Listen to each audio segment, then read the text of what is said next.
Joining me now, Senator Bernie Sanders of Vermont. Senator, first of all, thank you for your time. My pleasure. In this new report, 1 in 5 people are struggling to put food on the table. But the answer, I guess, is to cut more? I mean, what's your reaction, Senator?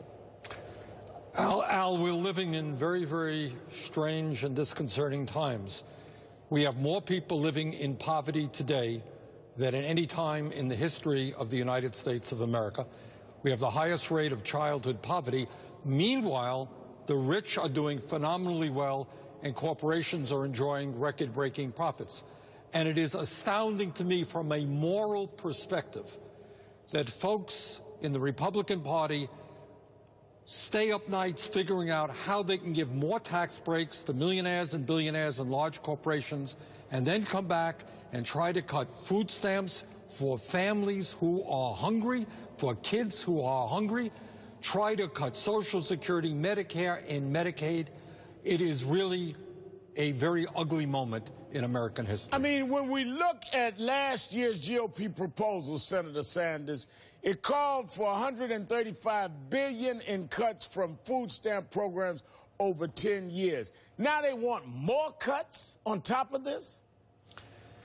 You know, and add to that, Al, that we have right now, in real terms, almost 13% of our people are unemployed. We have not extended unemployment benefits, long-term unemployment benefits. So you have folks out there now who have virtually no income coming in. They have families, they have kids.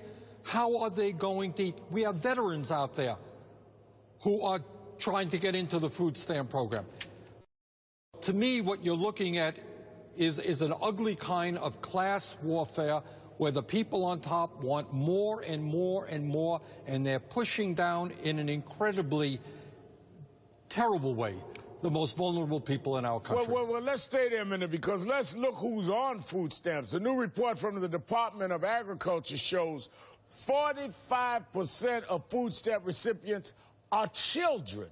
9% are elderly. 10% are disabled adults. Almost half of the food stamps recipients are children. How Republicans choose to make cuts, knowing this, how do you live with yourself?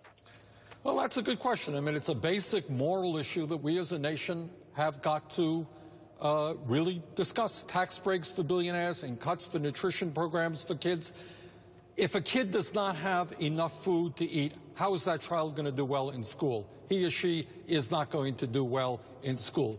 So you're attacking the most vulnerable people in this country. There is a rise in poverty among senior citizens, right. Elderly people. They don't have enough to eat. What kind of nation are we when we give tax breaks to billionaires, but we can't take care of the elderly and the children? And by the way, you got working families all over this country flocking to emergency food shelves. They're working, but they're making $8 an hour, $9 an hour, can't afford the food that they need. So I think we got to get our priorities right. And one of the basic priorities is that we make sure that nobody goes hungry in the United States of America. No, and when you look at the fights on no taxes on the state tax and all these other things that they come up with to help the rich, yet there's a growing trend of conservatives wanting kids to work for their school lunches. Watch this. Should students have to work for their school meals? Send those comments over to us. Why don't you have pay a dime, pay a nickel to instill in them that there is, in fact, no such thing as a free lunch? Or maybe sweep the floor in the cafeteria. When you get a new pet, what is the first thing you do to try to bond with it? You want to be the one to feed it, right? Well, same thing here. Have one master janitor and pay local students to take care of the school. The kids would actually do work. They would have cash. They'd have pride in the schools. So put the kids to work. I mean, but let the millionaires and the billionaires get all kind of tax loopholes, no tax or lower tax percentage. Let's figure out ways to increase their wealth, and everybody else, even children, punish them. Make them act like they're getting a handout, or they've got to do something to get it. What are we talking about? Al, these are the same people who want to eliminate the estate tax, right, which applies to only the top 0.3% of Americans. That is the richest of the rich. and then they're going after kids. The politics of this, Al, is what they're trying to do is deflect attention away from income and wealth inequality, attention away from the fact that the rich are doing extraordinarily well, and tell their supporters that the real problem in America is that children are getting too much help from the federal government. And that's the kind of mentality we have got to fight back against. Senator Bernie Sanders, thank you so much for joining us tonight. My pleasure.